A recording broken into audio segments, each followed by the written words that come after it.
Okay, make sure to get the top drain. It's at the very top of the drum. When you think you've disconnected the drum from everything, go all the way around it, 360 degrees from the front, the back, and the sides. Make sure you've got everything disconnected before you try to yank this drum out of here.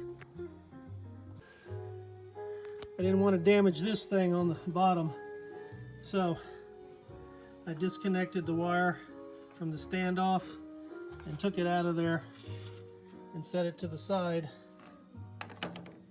so I don't drop the drum on it. There's nothing down here. If I let that drum down, it's not going to hit that piece or that wire. Okay, here's how we got the drum out. I didn't videotape it, but my wife helped me. I was surprised that she was able to do it, but she came to the back of the drum here and grabbed it and lifted it up and took the tension off of this spring, and then I disconnected this spring. And then I had her come over to this side, and she grabbed the drum and lifted it up and took the tension off of this spring, and then I disconnected this spring. So then the drum was hanging by the springs on the other side. The springs are off, but they were here. And we just eased it and rotated it down until it was hanging by its springs. And it was about half out of the case, you know, hanging on the springs here. About half the drum was out, about half the drum was in. So then I had her lift up all the tension off of this spring, and I disconnected the spring, and then she held the drum up. The only thing left holding it was this spring on this side. And I grabbed the drum with my left hand and lifted it up and got the tension off the spring and got the spring out. And then between the two of us, she had two hands on the back of the drum. I had my left hand on the front of the drum, and we just eased it over and set it down. So a 65-year-old man and a 55-year-old woman were able to get that thing out of there and set it down on the deck. And now it's going to just be take off the pulley, get a bearing puller. Now it looks like, I swore this thing needed new bearings after 16 years. It was making a heck of a lot of noise during the spin cycle, and I thought the bearings were shot for sure, but there's no water and no rust there. I mean, there's not a leak. And normally these bearings fail because of a seal failure. And if the seal failed, there should be water and rust there, and there's not. So it's possible that all that noise I was hearing actually somehow emanated from that bad shock absorber. One of those shocks is bad. You know, that maybe was the cause of the noise. So it's a good thing I bought the bearings and the shocks, because if it was the bearings, then I needed to change them, and it's a good point to change the shocks at the same time after 16 years. If it was just the shocks, it's a good thing I got the bearings, because there's no way that bearing seal is going to last a whole lot longer. It's 16 years old. That bearing seal is going to fail at some point soon and then trash out the bearings. So it seems to me that when you tear one of these apart, either for the shocks or the bearings, do both. There between the pulley spoke and the cast iron bearing cross to prevent the pulley from spinning when I take that center nut off, or center bolt. Now the drum goes both directions in rotation, so I don't know which way that bolt tightens and loosens, whether it's regular or if it's reverse. But for every other bolt and nut I've taken off thus far, I was able to use a 3/8 drive ratchet. I'm going to switch to a 1/2 inch drive so I can get a little more torque on this bolt and get it off of there. Okay, that bolt came out regular threaded, and then the pulley just came right off that spline shaft. I thought I might have to use a bearing puller on it, but I just shot it with a little croil and gave it a little wiggly and it came right off. Okay, the next step is to remove this bearing cross, and it's secured with 8 bolts here. bolt, 2 down there, 2 over there, 2 over there. So pull those 8 bolts, and then your cast iron bearing cross will be free to be pulled off the drum. All right, so these are the 13mm bolts you got to remove. There's 8 of them. There's 2 at each arm of the cross there. I'm busting them loose with that sledgehammer and the 1/2-inch drive 13mm socket. What I failed to show before was before you can take out these bolts for the cast iron bearing cross, you've got to take these motor mounts off. So get the motor mounts off. I put a mark there to show how they line up. I marked them both differently so I know which motor mount goes where and in what orientation. Then after you get the 2 motor mounts off, there's one, here's the other one, which I already took off. Then you can get after the bolts for the bearing cross. Okay, I got all the mounting bolts out of the bearing cross, and I got a 2-jaw puller. Now I'm going to go ahead and pull the bearing cross off the drum shaft.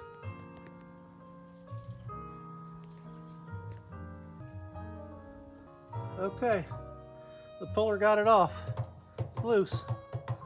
Now I'm going to do the bearing change out in the house where it's air conditioned. You can see the outer bearings A-OK. Oops, wasn't planning on that. There's no evidence of any seal leakage there. And that doesn't show any leakage either there. Okay, I've got the bearing cross in the house. This is the outer seal, which I already took off. There's an inner seal right there, which I've been trying to lever off. It's a little difficult, but I'll get it out of there. I managed to lever it out with a pair of channel locks. So there's the inner seal, the outer seal that I took off first.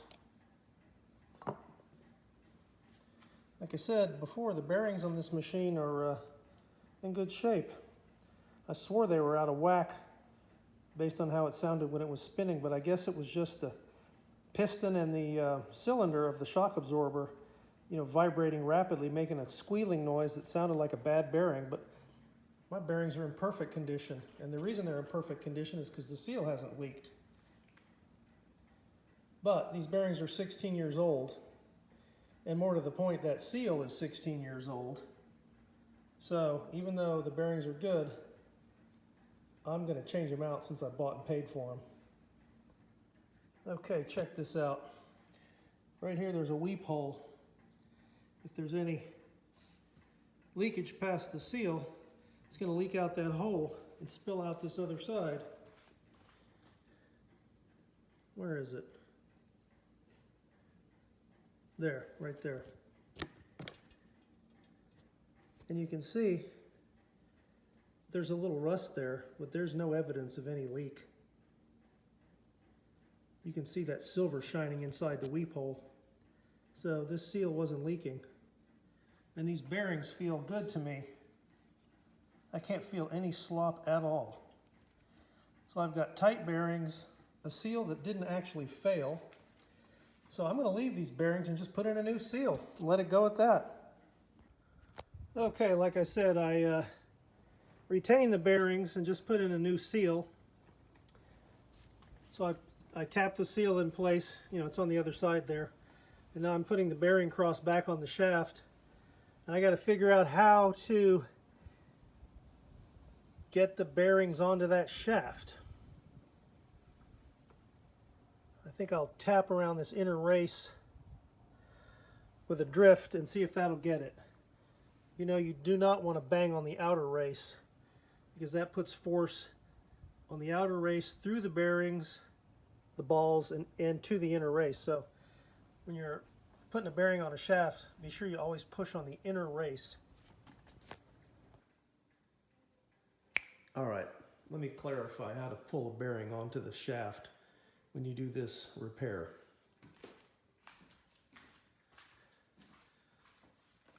Imagine that the drum shaft is over here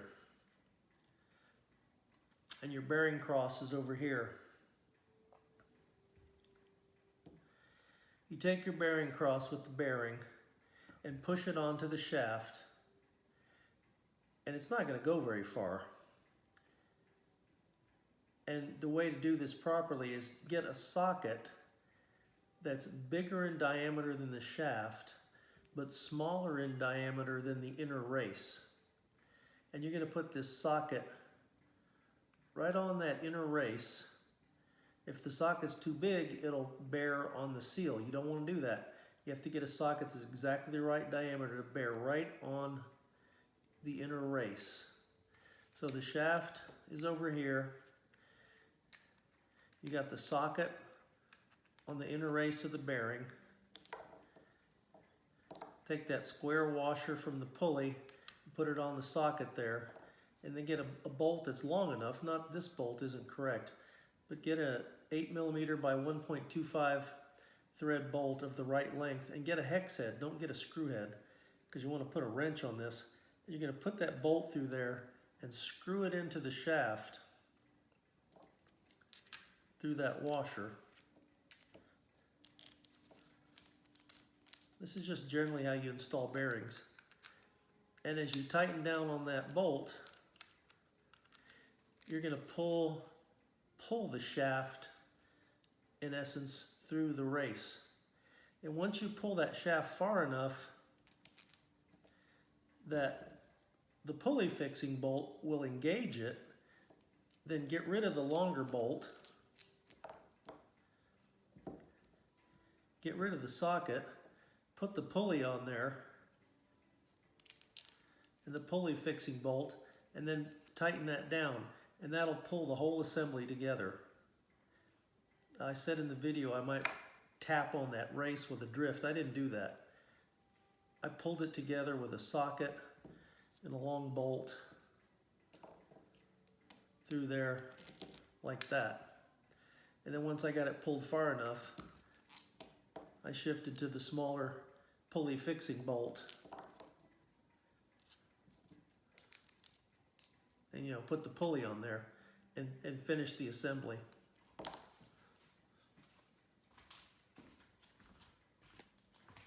Tell you how I pulled the bearing cross onto the shaft. I used the pulley, and I got a bolt that was longer than the normal fixing bolt.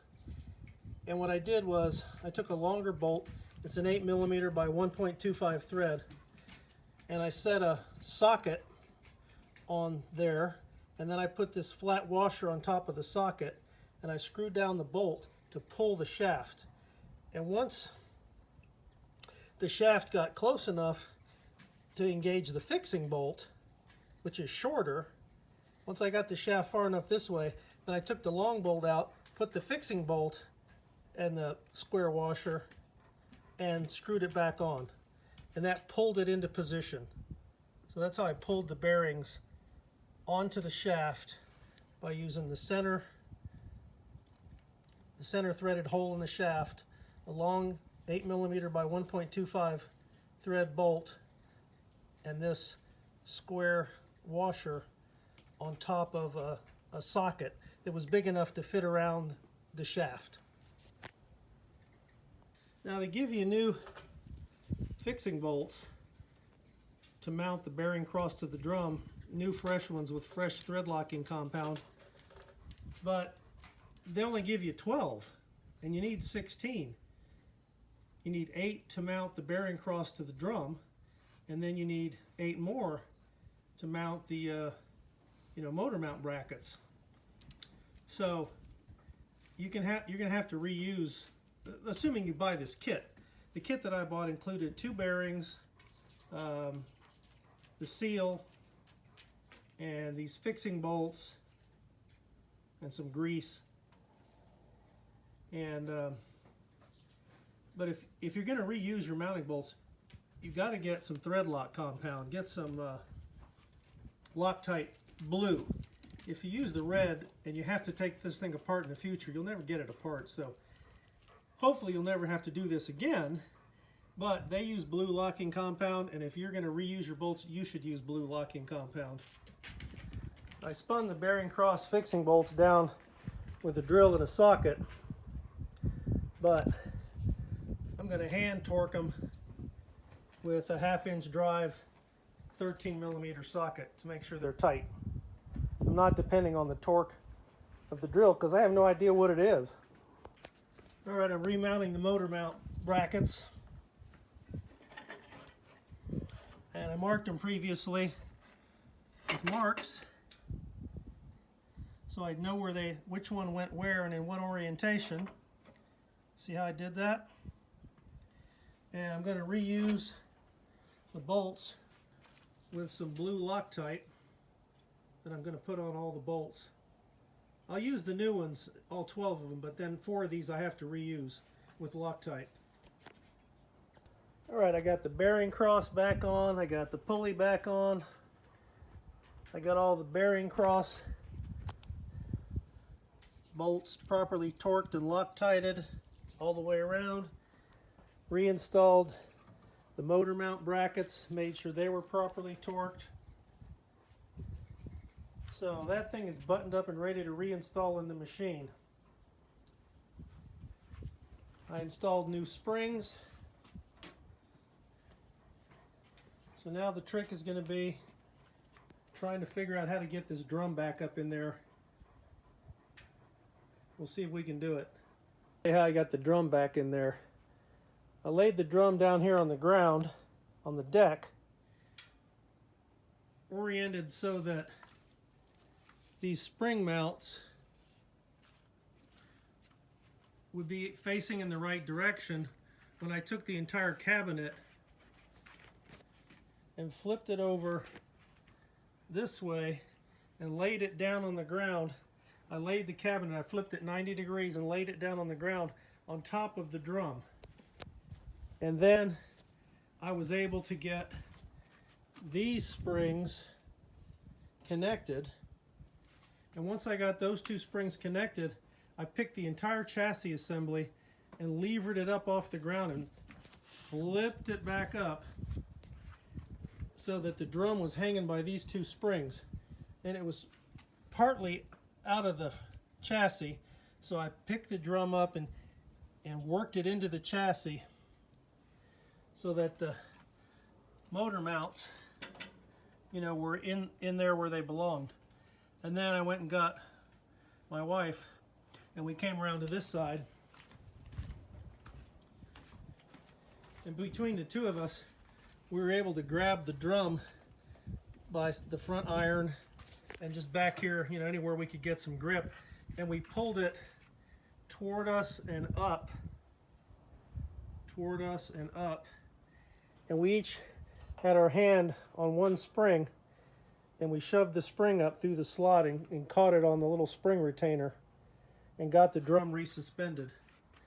I can't believe how easy it was. We didn't have, by not leaving the frame upright, by laying it down on the ground on top of the drum, we didn't have to pick the drum up.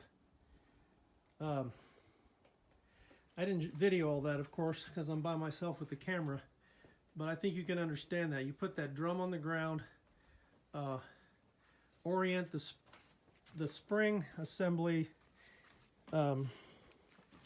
these spring brackets. There's a spring bracket there, and there's a spring bracket there for this side of the machine, and there's also spring brackets like that on the other side of the machine. So just lay that down so those spring brackets, they're on the ground, the spring brackets were facing that way, and just lay the chassis right on top of the drum. And then you can hook up these springs easily enough all by yourself. I did it. And then just hook the chassis up and the drum will go in it. It was way easier than I thought.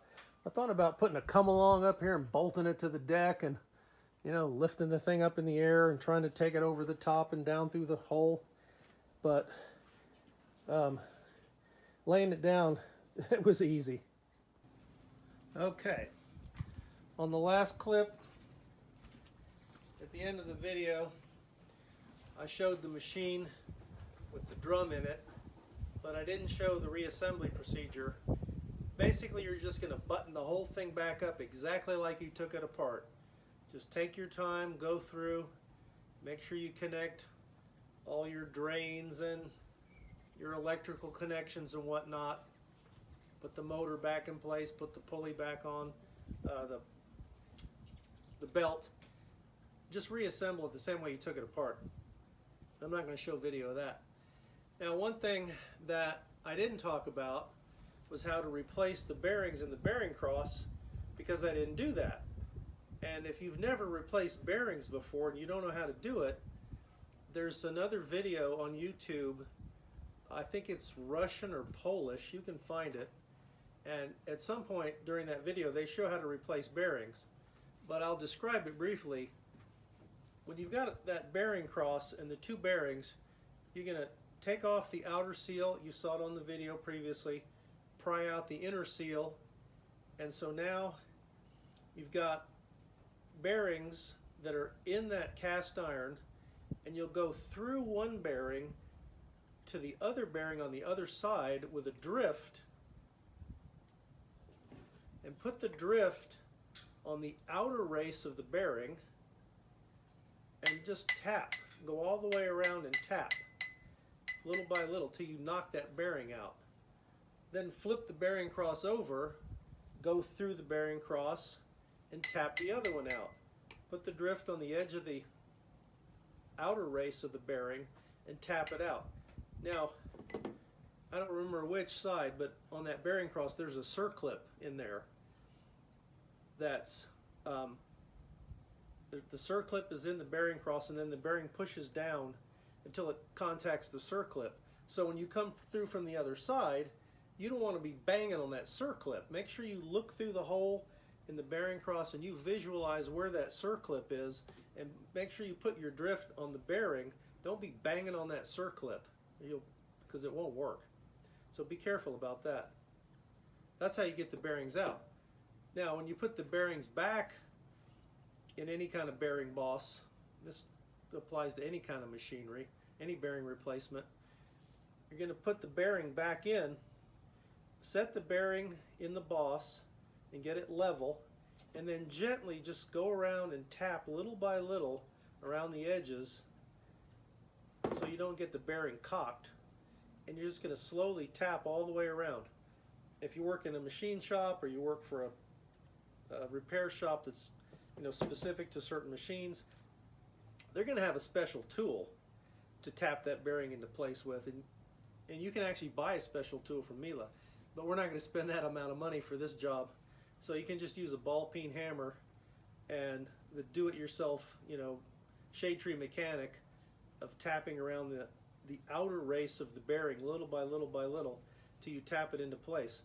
And if the bearing has to sit below the level of the flush surface of the boss, once you finish tapping it down flush, then you'll have to take a drift of some sort, maybe not this giant drift, but some kind of smaller drift, and just keep tapping around that outer race of the bearing till you seat it fully down in the boss.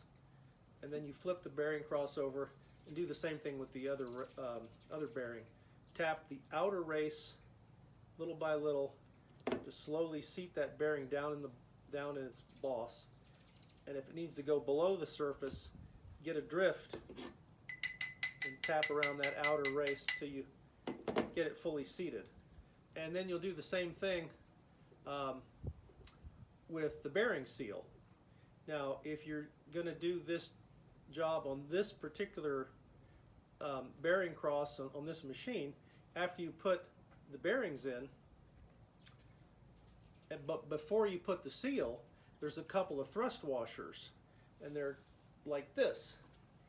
So put those thrust washers in where you'll see when you take it apart where they are. when you pop the seal out. They're underneath the seal, these thrust washers. Don't forget to put them back in before you put the seal. Otherwise you'll have to take the seal out and you might damage it and have to wait 2 more weeks to buy another one.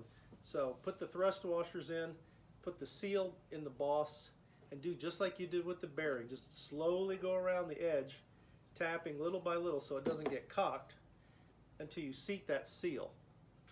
I didn't show that in the video because I didn't change these bearings. If you've changed bearings before, you know all about this, but if you've never changed a bearing before, you need to do it properly how I just told you.